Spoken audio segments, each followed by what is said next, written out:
What's up guys, it's Tommy here and welcome to a brand new Liverpool contract update video, because the Mirror and Fabrizio Romano are reporting, the Mirror newspaper and Fabrizio Romano, that Liverpool have offered Trent Alexander-Arnold the staggering £78 million contract on 5-year terms, and that equates to £300,000 per week. That's almost on par with Mo Salah, and Trent Alexander-Arnold could become the second highest earner at Liverpool, and if Salah leaves, then Trent could become even the highest earner player at Liverpool. So what is your reaction? What is your thoughts? Do you think Liverpool are stretching their finances as much as they can?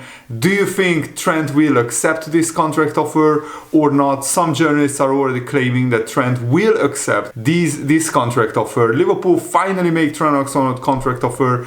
That's what the Mirror newspaper and John Richardson is claiming. This journalist is not the most reliable, so I just would take this report with a pinch of salt. But these reports coming out that Liverpool are offering multiple contracts to Trent Alexander-Arnold in the last few weeks, Paul Joyce and David Ornstein, two very reliable journalists indeed, have claimed that Liverpool have already offered multiple different contract offers, each time with better terms, to Trent Alexander-Arnold. So Liverpool are stretching their finances as much as realistically we can expect them to, because Liverpool can't really break their whole wage structure. Not even for Salah or Trent Alexander-Arnold. I think Trent Alexander-Arnold is worth £300,000 per week. He maybe shouldn't earn as much as Mo Salah, so I think I'm fine if Salah gets like 400k weekly wages. That's a little bit of an increase. And also the newspaper, the Daily Mirror, is reporting that there is a similar offer on the table for Trent Alexander-Arnold from Real Madrid, which is worth £300,000 per week. But in addition, Trent can expect a huge signing on fee from Real Madrid if he joins in the summer as a free agent. And the fact that Real Madrid already put multiple bids to try and convince Liverpool to sell Trent Alexander-Arnold even in the January transfer window says to me that so far Trent and Real Madrid don't have an agreement. Because if Trent already would have agreed to join Real Madrid on a free transfer, they wouldn't start bidding one day before the January transfer window opens to try and get Trent Alexander-Arnold to sign for them. Of course, they are desperate for a right back because Danny Carvajal is out for the season with a serious ACL injury. But still, if Trent was coming in the summer on a free transfer, you wouldn't waste your money, even if you are Real Madrid, to try and sign him in January. Maybe Real Madrid are just trying to show Trent Alexander-Arnold how much they want him, that they are willing to pay like 20-25 million euros for him in the January transfer window. The Mirror newspaper is saying it's all left the Trent Alexander-Arnold in a dilemma, torn between remaining at his hometown club, which he has supported all his life, with the chance of further establishing himself as a Liverpool legend, or becoming a Galactico for arguably the biggest club in world football. Liverpool feel they can't do any more to try and convince Trent Alexander-Arnold to sign a new contract and to remain at Liverpool for his prime years of an already sparkling career. There have been no demands from Trent Alexander-Arnold to be handed the captaincy. He knows that he is the natural successor to Virgil van Dijk. Once Van Dijk leaves Liverpool in maybe 2 years, hopefully he signs a new contract as well, then Trent knows he will be the next captain of Liverpool. So that's also another column in Liverpool's favor. And Real Madrid would love to sign Trent Alexander-Arnold even now, and they are prepared to invest £20 million even though Trent Alexander-Arnold becomes a free agent. And the Anfield Index and Dave Hendrick reports that Trent Alexander-Arnold is close to accepting this £300,000 per week, but he is claiming it's a 4-year deal and not a 5-year deal.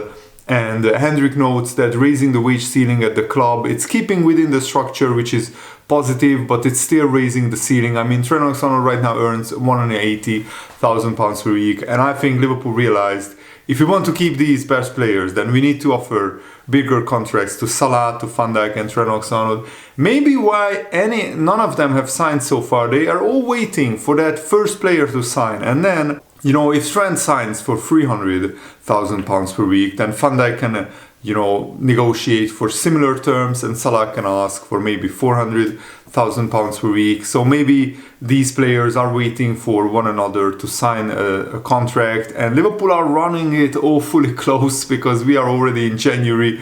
So any of these big three players can negotiate with a foreign club to sign a pre-contract agreement. Hendrik explains, with this deal for Trent, that would take him up until he was 29, about to turn 30 years old at Liverpool, and in maybe 2028 or 2027, it might be the time that you sit down with Trent and say, look, we are not going to give you another big new deal after this one. Would you like to explore your options? This shows a pragmatic approach by Liverpool, acknowledging that players' careers evolve and sometimes moving on can be mutually beneficial. And he's also saying that maybe the Salah and Van Dijk deals are a little bit slower because they are older players, and Liverpool, of course, wanted to see how they get on this season. But now I think we can safely say that Salah and Van Dijk hasn't dropped the level. They have gone up a level. Salah is having his best season of his career, even outperforming his expected goals, his expected assists. I mean, he has like 5 expected assists and he has 13 assists in all competitions. So he's outperforming his metrics by some distance, and Van Dijk is back to his best. And yes, Trent Alexander-Arnold is a very important player. He's a brilliant passer, but he doesn't get a lot of goals or a lot of assists. That's not his main duty, but still, he's not as important as Salah, in my opinion, or the best goal scorer at Liverpool at any time. So I think this £300,000 per week is sensible, and it's huge for his position because right backs don't usually get these kind of wages. And I agree with this Liverpool fan that I can't imagine Liverpool going any higher than £300,000 per week. And I mean, if he's going to earn similar wages at Real Madrid and he goes there, it's for the money, because he gets a big signing on bonus, like 20-30 million pounds, maybe divided across his contract, which means that he could get pretty much 350 or 400,000 pounds per week at Real Madrid. I could understand if him going there when Liverpool are not doing well, but with Liverpool being literally the best team in the Premier League right now and one of the best teams in Europe, there is not a lot of reasons why Trent should choose Real Madrid ahead of Liverpool right now. Another Liverpool fan said, the way I see it is that it would probably cost something like that, what's being offered to him, just to get their signature, let alone their wages on top of that. He's in his prime and it's a long-term contract. I would assume Liverpool is seeing it the same way. Isn't that Salah money? Another user asks. Yes, that is close to Salah money. But there is another side to the story. Is this just a PR exercise for Liverpool to say, we have done everything we could. We offered Trent as high wages as we could possibly can. And if he still doesn't sign, many fans will blame Trent Alexander-Arnold. It's a huge offer.